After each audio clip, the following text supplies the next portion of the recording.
everybody, welcome to part 2 of Couples Edition. Doing some cards by the campfire. This is the And card deck from Skin Deep. This is Couples Edition. My husband and I recently went camping and I tried these cards in couples counseling, and so I wanted to try it with my husband and I and show you guys kind of the response. So there is, I think, 199 cards. It gives you like different descriptions on how to play the game, but we just took a few cards and we read it and we just had a very nice discussion. It's great for communication. It's great for couples who have a hard time opening up about things, or you're tired of talking about the same things. Skin Deep Connection has a lot of different versions, and I love this brand so much. I am probably going to get all of them. I have 2 of them and I have 1 more on the way. So join me and my husband as we gather kind of around the campfire and we just connect. This is part 2. Okay, so it's my turn for a question. Okay. This is kind of a fun one. Here's the question. Oh, yeah. I don't know if you guys can see it. Okay. Name the top 5 things you love about me. 5? No. Yeah. I have a million. But, 1, I love your intelligence. You're highly educated, very smart for a blonde. But you and I can have a conversation about anything. We talk about the stupidest stuff. We do. And, we do our little pun game that we do, and we always joke around about everything, and it's just, you get my stupidity, and... Is that number 2? No, there's a ton of things. For one, I think you're beautiful. I think you're beautiful, and intelligent. I'm beautiful. And I respect the heck out of you. Aww. The one thing I'm gonna cry. That's so sweet. Don't get carried away. Oh, okay. I do have the utmost respect for you. The way you handle yourself, the way you care about your family, the way you care about our children, the way you handle yourself. Because I'm kind of a fly by the seat of my pants, and I can get a little rambunctious, and you, without trying, can handle me and get me to calm down or to look at things from another perspective. And that's probably your therapy part, but I can't fathom a better relationship where I could have somebody that knew me and how I'm going to react, how I'm going to do everything before I do it. Not always, but... You're pretty good. And you got about half a second when I'm like, what? And you're like, Rob, it's going to be fun. Yeah. But no, between brains, ultimate respect for you. I think you're beautiful. I love how you are just... your bucket list and all your goofy stuff that you do. I am goofy. Your videos and your Dumb and Dumber infatuation and the things that you do with your family and the little trips you take on your own because you're brave. I mean, there's nothing stopping you. I never thought about it that way. You think you can't do anything. I'm a girl. You're not. You are a strong woman, and I respect the heck out of that. But when you ask me for help, I'm like, yeah, that's right. But you don't need me, but you let me help you. Aww. And I like that. True. Are you counting? Because I don't remember where I'm That's at. 5. I'm going to say 5. Okay, do you want to hear my 5? Mine's not going to be as long-winded, but... Of course not. First and foremost, when I met Rob, the first thing that he said to me when he heard what I kind of did for a living, I didn't tell him exactly. I told you earlier, we've been married before 22 years, all that. Anyway, when he found out that I was kind of a therapist, I was working for Mobile Crisis at the time, and the first thing this man said to me is like, that's really good and all, but who talks to you when you have problems or when you need to vent or whatever? And that really touched my heart. I never had anybody my entire life, and I've been doing this career field for a long time, I never had anybody touch my heart like that. Like, oh my gosh, he already sees me. I've only known this man for a couple seconds, and that was the first question he's ever asked me. I knew right then that he was a keeper. I've used that pickup line a million times. It's awesome. They fall for it every time. They fall for it every time. The second thing is his humor. This man makes me laugh like none other. Like you said, with our puns and things like that. But he literally makes me laugh. And everywhere we go, he is the kindest man to people. He makes other people laugh. And I have a lot of women's like, oh my gosh, you must love it. He makes you laugh. And I'm like, he does. He really, really does. There's times. I don't like people. But he really, really, really makes me laugh. And it's really good because a lot of times I can become really, really serious. So it's really good that he makes me laugh. I don't do serious. I was gonna say this is more of what I love about you now recently. My mom is living with us, and she has dementia and some stuff like that. But anyway, seeing this man unconditionally love her has been absolutely amazing. It touches my heart beyond anything, and I'm gonna get really emotional. I would not have been able to move my mom in if it wasn't for him. He looked for the house that he knew my mom would be able to move in with. Everything that he does, he loves grocery shopping for her. He loves saying good morning to her and getting her coffee when he's home. He gives her a hug. He loves her. When I'm on vacation, they spend time together across the table. They'll pray. Rob will cook for her. It is so freaking cute to see their relationship. Your mother's a saint. It's just really neat to see my husband really take on my mom, and not only my mom, my really big entire family. So he is very loving, and I love that about him. He just really accepts my family, and that's been it was on my bucket list of like what I want in a man. So that was really nice. I love his faith. I love it that we can talk about spiritual and religious thing, and we match up quite a bit. There's some things like politically we don't really agree on, but 100% with faith, it's amazing. We have a great relationship with God, and when we first met, we went to church together, and that was really fun, and God really brought us together. And I love the way he loves me.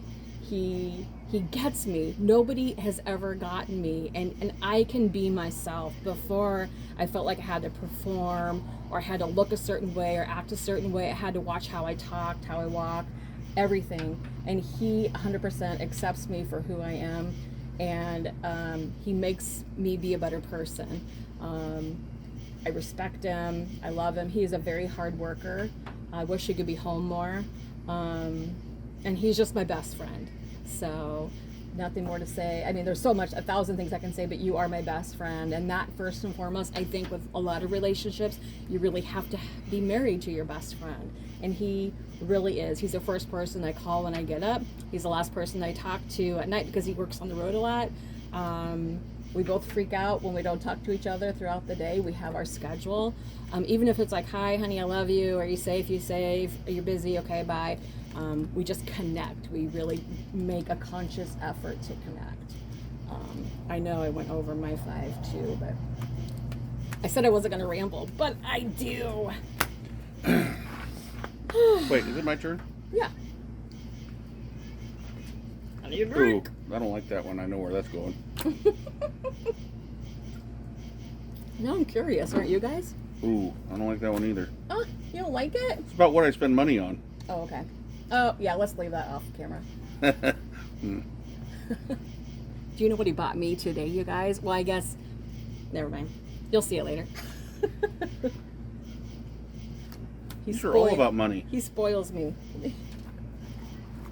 Maybe you got the money pack here. It might be. I don't know. I don't think he's ever been here's a good one. He's never been shuffled. Tell me about the first time we met. Oh my gosh, I love this story. I don't know if we have enough memory in my phone to say this. You know what I'm gonna say. See you in an hour. Okay, so let me tell you. All right, so you already heard about former marriages, divorce, whatever.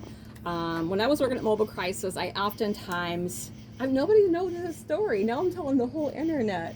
But I love our story so much. Okay, tell the story. Okay, so when I was at Mobile Crisis, I had a lot of downtime, but I had to be centrally located to the police station. So I would be on the Des Moines River often. I would journal, I would read, I would pray. I would sit there in nature and just kind of just be. It was a pretty awful time in my life. My mom was in the hospital. She had salmonella poisoning, had just lost my dad a few months before, just got through a divorce. I was in the middle of losing my house and having to go somewhere else. And I was just really in a big, blah time of my life. I was journaling on the dock of the beautiful, muddy, murky Des Moines River. And I had my police radio on me. I'm glad I don't work for Mobile Crisis because this story would get me in trouble. Yeah. But anyway, this boat comes up, and it's him and a buddy. And they're both like, hey, get on the boat, get on the boat. And I'm sitting there like, no, like, I'm not going to get on the boat with you guys. And they were like consistent. And I'm like, no, you guys can murder me. And then the other guy's like, well, we'll give you our driver's license. I'm like, how is that going to change anything? But anyway, if I heard this, I would kick my own butt, but I got on the stupid boat. Something inside me told me to get on the boat. Looking back on that, that's probably not the safest thing to do. But anyway, I got on the boat. And a little bit ago, I told you the first thing he said, so that's weird that this question just happened, because Rob's like, well, who talks to you about your problems? Who do you vent to? And that's the first thing he said. And I'm sitting there speechless, and he's going, da, da, da, da, da, da. He's talking a mile a minute. Well, he has Crocs on. I hate Crocs. I like them now. I actually have a pair now. But then I hated Crocs. And he's wearing this funny t-shirt. And him and his buddy are both talking to me, and I'm sitting there just like, whoa, this is really weird. And Rob starts talking about he just got out of a 22-year marriage, he's getting a divorce, he has 3 kids. And in my head, I didn't say this at all. In my head, I'm like, oh my gosh, I'm going through a divorce. I have 3 kids. I've been married 22 years. I married my high school sweetheart. He married his high school sweetheart. I just lost my dad. He just lost his dad. Rob's saying all these things, but I'm not saying anything on my side. I'm being pretty quiet. But we started talking, and I started making a really bad joke that I'm not even going to share with you guys because it'd be inappropriate, but I made a really bad joke about my job and what I do, and has to do with Crocs. But anyway, so long story short, blah, blah, blah, blah, blah. Pulled up the boat. I got off. I accidentally left my keys in the boat. So I walked to my Mobile Crisis car. I'm like, So I had to go back. And Rob's like, he did drywall then, and he's like, hey, he gave me a business card. He's like, hey, well, if you ever need any drywall, give me a call. And that's paraphrased, of course. And then I said, I did wedding photography on the side. And I said, well, hey, if you ever want any wedding photography done, give me a call. So we exchanged business cards. And then I drove off, and I just really couldn't forget the connection that we had. I just, all night long, I was like, man, that was just, we really made a really good connection. And Rob didn't know all the stuff that we had in common. So the next morning, I had his business card. So I texted him, again, I'm not going to say, but I texted him a funny thing. And we've been together ever since. And we both were not prepared to be in this level of relationship. We both just got out of a divorce, and we didn't want to get into a serious relationship. I think we both really like, oh, this isn't good timing.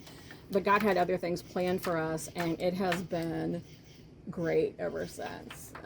That is our story. In a nutshell, there's way more to it. I always said it'd be a great Hallmark movie, but there's a way longer version of the story. But you did good. Even though that was good. Really long. Yeah. But that's the version. And I love it when people ask me how we met, because it is really remarkable. It's one of those God winks. There's a lot of God in the way we met. Okay. I really rambled there, didn't I? Yeah, and I'm the chatty one. Yeah. Okay. What's the most difficult lesson you've learned from being with me? That's kind of a deep question. What's the most difficult lesson you've learned from being with me? I wouldn't say it was a difficult lesson. It was what I've always missed in my life. And this is not to beat a dead horse, but the whole point of in a marriage that goes bad, you build up animosity and some underlying anger and stuff, and you just don't let it go. We don't do that. You force me to talk. Imagine even that. when and that's most of our arguments are you trying to get me to talk about something we're arguing about, which is usually something stupid. But it boils down to a relationship. If you don't respect your partner for who they are and what they are in your family and what they mean to you, that's a huge problem. And I've been in one of those relationships where you have underlying anger and you're just bitter and it's Hurt. just you can't get over it. But with you, you don't let me carry that stuff around. You drag it out of me and it empties. But the key thing to me is the respect I have for you. And I don't mean to beat that up, but it's very important in a marriage that whatever your part is in our marriage, in our family and everything, I respect you for that. And I think that is huge because I have a lot of people in my family that I've turned away from because of that very thing. But with you, you don't let it happen, and that's another thing that I respect about you. Is you're like, we're not going to let this fester. We're going to fix it right now, or put a pillow over my face in the middle of the night and it'll be done. But no, that's the main thing is you have the respect in a relationship. Mm-hmm. Thank you. I agree that, again, I think you learn in former relationships, and I was in a relationship where we stifled everything. We didn't talk about anything, kind of like we swept everything under the rug. We both had a lot of silent treatment. And I knew that it wasn't healthy, but that was just a pattern that we were in. And so, again, I was like, if this is going to happen again, this is not what I'm going to do. I need to be authentic to who I am, and who I am is to work it out. So. Yeah, and you're consistent. You are who you are, and I know who you are, which helps. You're not off and on again. But you're steady, and that is easy for me to make my judgment calls on what I can and can't do that's going to upset you or what.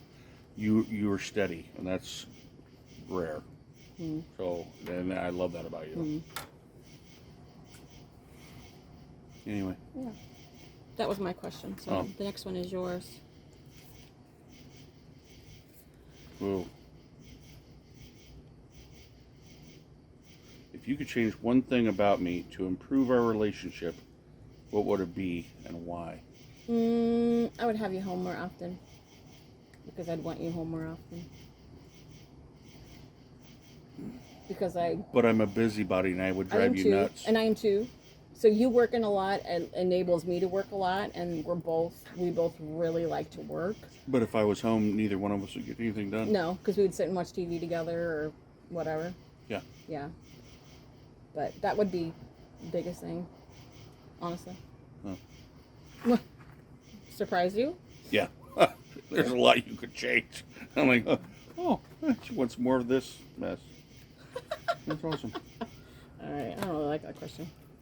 See, we're just kind of picking and choosing whatever works. I got a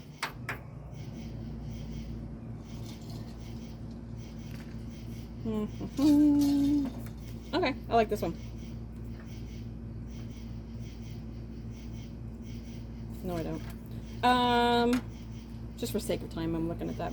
Okay, so this question is, what do you think I question about myself? What do you think I question about myself? That's a good question. You have gotten way better, but you had no idea, for one, how intelligent you are. Yeah. You had no faith in that you could go out on your own and start your own business and do your own thing.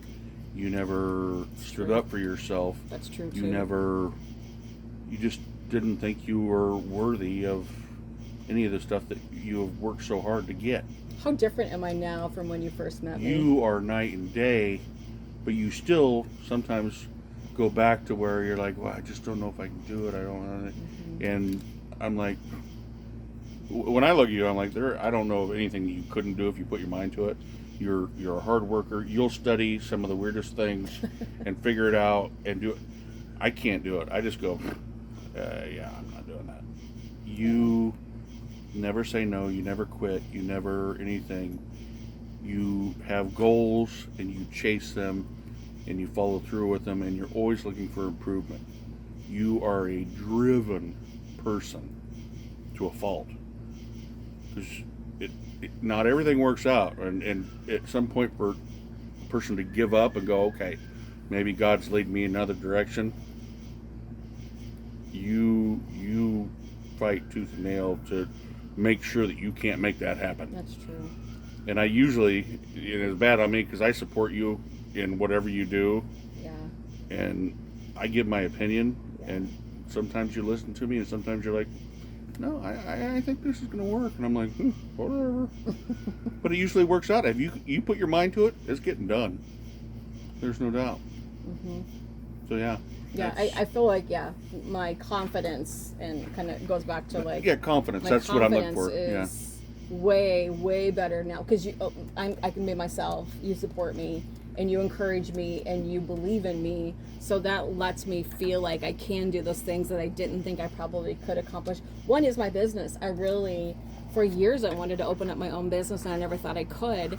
I didn't, even when I opened it, I didn't really know what I was doing, but I had his support, and he encouraged me. He's like, you can do it. You got it. You know what you're doing.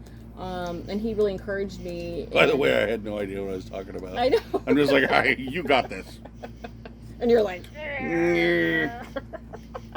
but yeah, I know I'm night and day difference from when we first met. You are a very strong woman, and I admire that about you, because I watched you get your butt kicked, and you handle it well, and you make changes and move on, and it all works out in the end, and you don't give up. You're strong. I admire the crap out of that. Well, thank you. Anyway, it's your turn. oh. Are we the only ones awake in this campground? Everybody else is probably listening to us. What time is it? Weirdos Oh, doing? it's 10:19. All right, here's a good one. What would make you leave me? Does it really say that? Yeah. I think if you murdered somebody, I would. Well, who is it? Come on. Rob and I have talked a lot about this, and we even talked about this today. This is kind of ironic, and I told him before that couples need to talk about this, but I would leave you if you had an affair on me. I know for a fact I would, but I also know that he would for me too, because we've talked about it. I know how much, we don't need to get into that, but I know how much that would hurt him. And I would never do that to him, but if he did that to me, I would probably not be able to bounce back from that. Just seeing what happened, I just already said it, what happened to you before, Mm-hmm. I know I would not be able to bounce back from that. Nor would I. So that would make me leave you. Yeah. That and murder. We'll talk about the murder.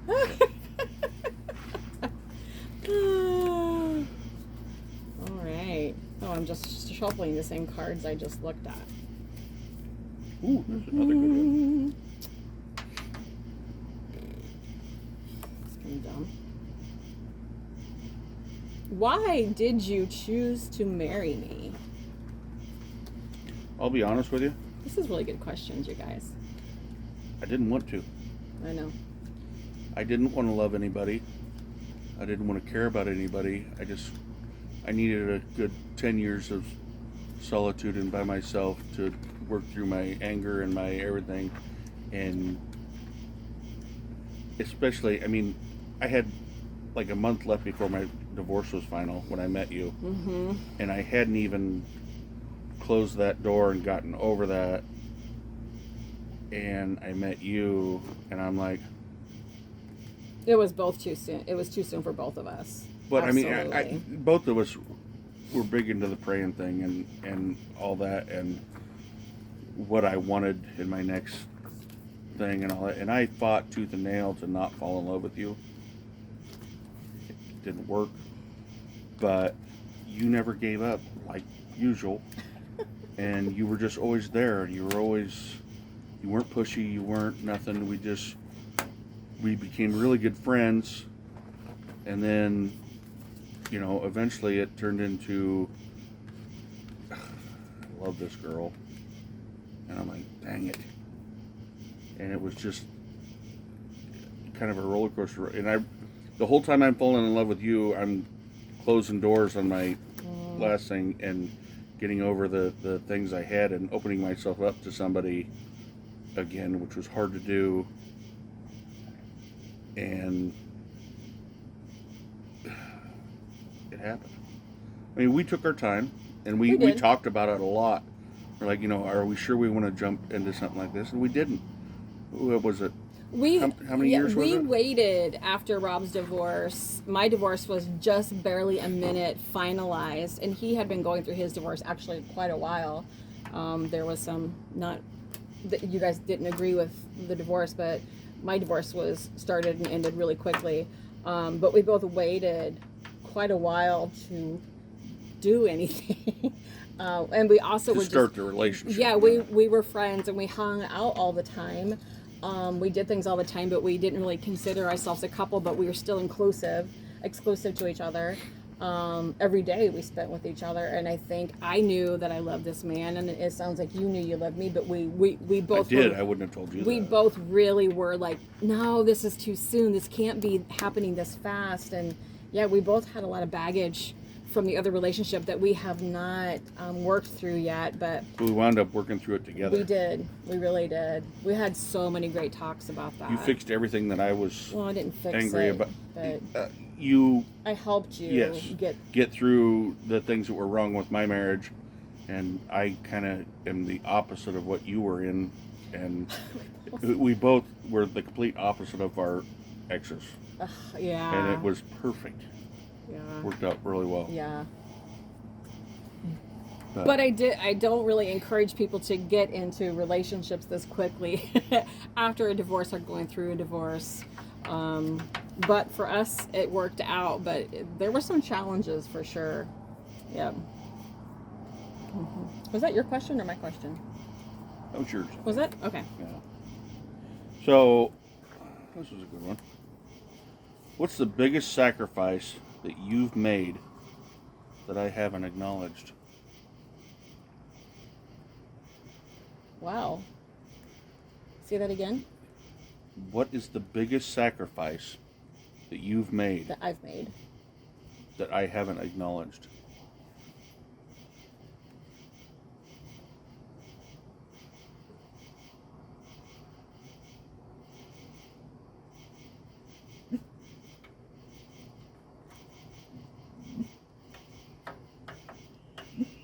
I can't even think of anything. Okay, your turn. You sacrificed a lot, but Gemma, no. hush. Is there anything that I try to acknowledge everything you do? Yeah, that's what I'm saying. But I'm sure I've missed things, but There was a hot minute that maybe my daughter and you didn't get along. right. And so there was probably a little bit of me sacrificing my relationship with you, and probably I had a hard time juggling you and her Yeah, for a hot minute. that's a good example. We have since worked through that. That was a very difficult time between me and my daughter, especially. Rob's very protective, and Rob's not used to having a daughter. So again, we were just navigating life together at that time, freshly divorced. We really didn't know how to do the mixed, blended family. But you knew what I sacrificed. I don't say that you totally acknowledged it, but it was probably a difficult time. You walked a fence for quite a while, and I knew what you were doing, but I was being a typical male, and I'm like, well, this is the way it's going to be, blah blah. And that was a real rough time for us. It was, Yeah. but you found a way to make both of us realize we were being idiots and all that. But it took some time. It did. You go through, teenagers and all that stuff, we got together at a really hard time for our kids because they were all teenagers, and it was a tough time. It was a tough time. But just blended families in general. it's hard, yeah. And I don't think it matters what ages the kids are either. My kids were older when we got divorced, and when Rob and I got together, and his kids were younger. I would almost say it was easier on Rob's kids since they were younger. Well, my kids freaking loved you from the day they met you. But they were younger, so they probably saw me more as a mom figure. With my kids, No. they're older, and they're like, I don't need... I mean, two of our kids are close to the same age, Yeah. and I have one younger one by a couple of years, but yeah, it was, that's That's the only good thing I thing. can think of. But Yeah. we totally worked through that. But you didn't sacrifice because you fixed it. You made everybody get along and all that, and we have a good relationship now. I mean, Mm-hmm. I don't agree with a lot of stuff, and she don't agree with a lot of my stuff, but she knows I love her mother, and that's all she cares about. Yeah, Which is the same way with all your kids. right. They just had to see that, and then they knew. It was. And Yeah. it was growing pains. It's just Yeah, a lot of yeah, growing pains, yeah. and just trying to navigating all of that. And I wasn't the best with navigating all that either. So it was just, it's just tough blending everybody. Yeah. In which moments do you not trust me? Doing math. I would not let you balance a checkbook or try to figure out how to get somewhere by amount of time and how many miles and all that. Yeah, math is. That's funny. That's so Yeah. true.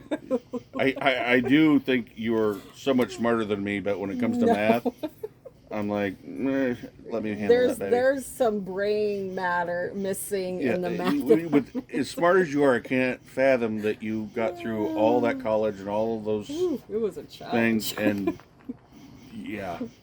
That's funny. It's Yeah. true. That's true. Yeah, but I'm like, woohoo. I don't trust myself. That's funny. Oh my gosh. But yeah. That's Oh. Ooh, here's a different one. This will be good information for me. Oh no. What is preventing me from becoming the person I want to be? Ooh. I have lots of thoughts. So do I.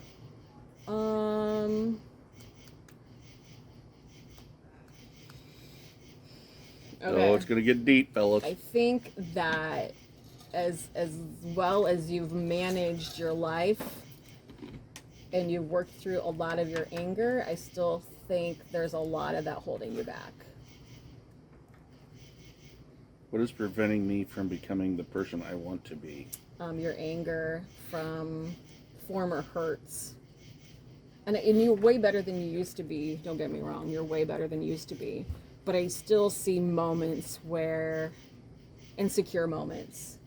I would say I'm very insecure. That I'm like, that's not us. That's Right. you're going back to old ways, old thinking, Yeah. old stuff, and just even early childhood stuff where you have some like abandonment issues. Mm-hmm. And I'm trying not to label you at all, but I don't care. but we've talked about all of this. So that's what I would say it's holding you back. My problem is I don't know what I want to be when I grow up. There's that too. I that was my second. I mean, I've always wanted to do like you do and have a business and, You've had do my own thing. I have had businesses, but yeah. then I realized you got to deal with people and then, but yeah, I don't think, but if I did just go out on a whim and want to do something, you've supported me when I've come up with stupid ideas and you're like, do it, We've done just do it. some real crazy stuff together. We have, yeah, and for two people to just uproot, give away all their stuff and walk away and go do something because, we felt it was a calling or we felt like it was just what we wanted to do. Tell the audience a little bit more about that story. The Oregon story? Yeah. How I met Pauline, kinda. Yeah. We were looking for kind of a mission. We were big into our church and we we were in a place where we were looking for what God wanted us to do. You were looking for meaning. Yeah, we were looking for meaning and all that stuff. And we found a kids camp in Oregon, and we found a campground that was looking for a manager. We bought a big RV because we were planning on traveling, and we just uprooted. We had a house in Des Moines, and we gave it to my oldest son, and we packed our RV. We moved to Oregon, moved to this campground, went to Klamath Falls, and talked to this guy about a kids camp, and we were going to take underprivileged kids out and hike in the mountains and teach them about God and do all this stuff. And this is, we sleep out in the woods and the mountains. We truly felt this is what God wanted us to do. So we did what we thought God wanted us to do, and went out there, did all this stuff, and we got halfway there and got a call from the campground that they didn't need us to run the campground. We were in Salt Lake City. The people that were there were not leaving, but so you can still stay there, and we got a spot for you and all that, and that's great. So then our main goal was we're going to check into this camp, and we can run that. And then we realized that basically we would be self-funding this, and we were not independently wealthy, and there was no way we had time to get sponsorship and all this to make all this work. And the guy that we dealt with was really cool, really nice, and a very godly man. Do we still have his contact information? Probably somewhere, but we just couldn't swing it. So I went back to driving a truck on the West Coast. Tammy went back to doing therapy where she met Pauline. And we lived out there for 8 months. And then we realized that maybe God was just seeing if we would do what he wanted us to do.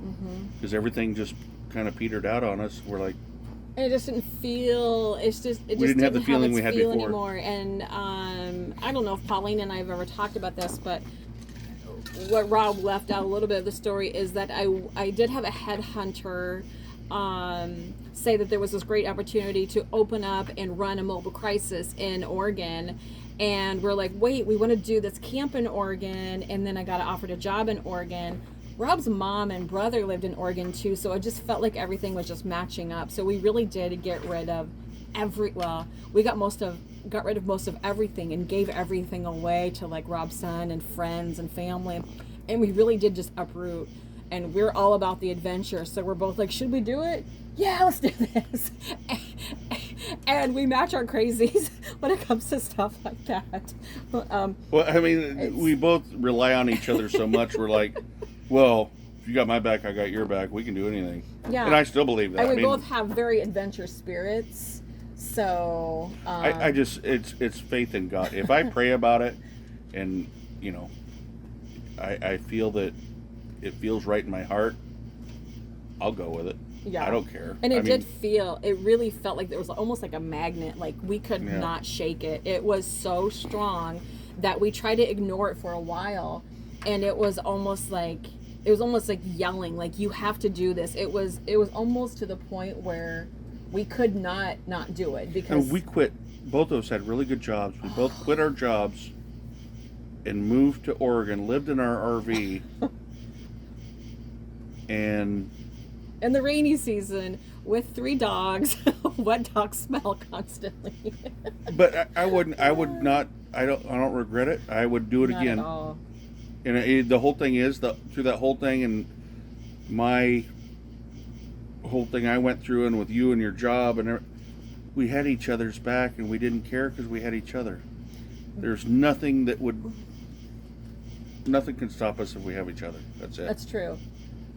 But what happened was, so there were some things at home, and we both just really started missing our family and our kids. I really underestimated how much I was going to miss my family, even though we were around Rob's family a little bit in Oregon. But Rob was working so much. Again, I was working so much. We didn't have a whole lot of downtime.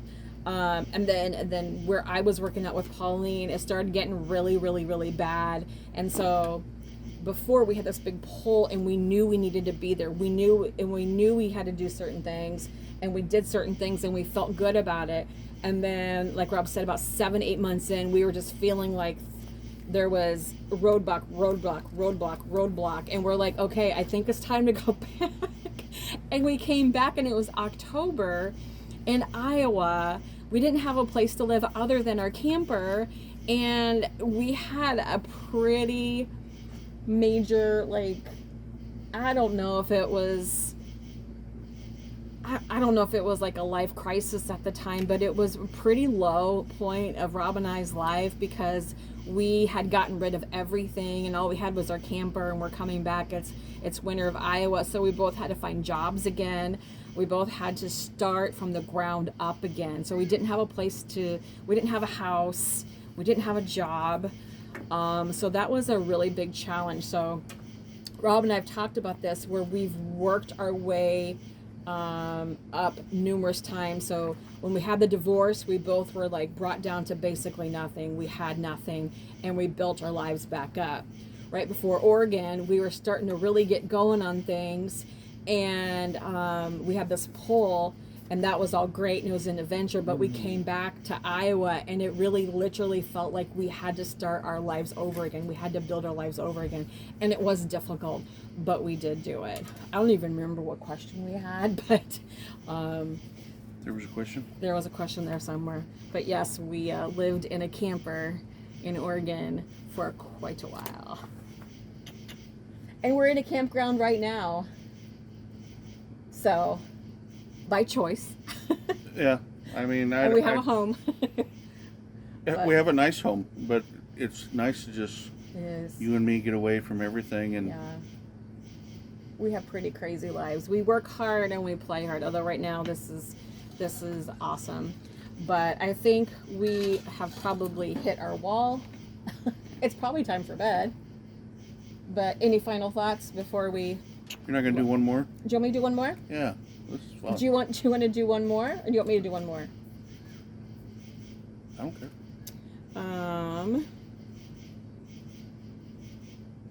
What is the one thing you never want me to forget? That I love you unconditionally. Hmm. I'm not blowing smoke up your butt. I'm just saying.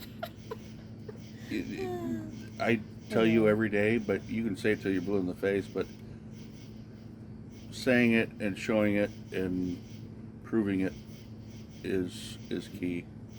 I mean, I complain and growl and moan and blah blah, but there's nothing I wouldn't do for you. And my whole goal in life is for you to be happy. I do stupid stuff like this thing that they're going to find out about that we're doing right now. This was not your idea at all, but I thought with all of the things that you're interested in, He bought me a scooter. which was probably not a good idea because she's only got one good eye, and she already ran over the stake that has our tag on it. I hurt my toe. It ruined your shoes. Ruined my shoes. But I just thought it would be so cool because you sold your bicycle when I was in the hospital down in southern That was Texas. another. I went down there. We weren't married yet. I Oh, went down I there forgot to about bring a this buddy's one. RV back, and I got down there and my appendix ruptured. It And I was in ruptured, the hospital. you guys. It ruptured So- right on the border of Texas and Mexico. Yeah, I don't even I know, was in I don't even remember Iowa. where I was at, but so the guy I went down there to get his thing with, his son went with me, but he didn't want to drive this big monster diesel pusher, and I was going to drive it for him. And I wound up in the hospital. They took me away in an ambulance, put me in the hospital, and I don't even know how I was out of it, so I don't even know how long I was in the hospital. But they wouldn't release me from the hospital because my appendix ruptured, so I had infection and all this stuff. They did surgery, and I had nobody. My mom's in Oregon, and Tammy's all I had.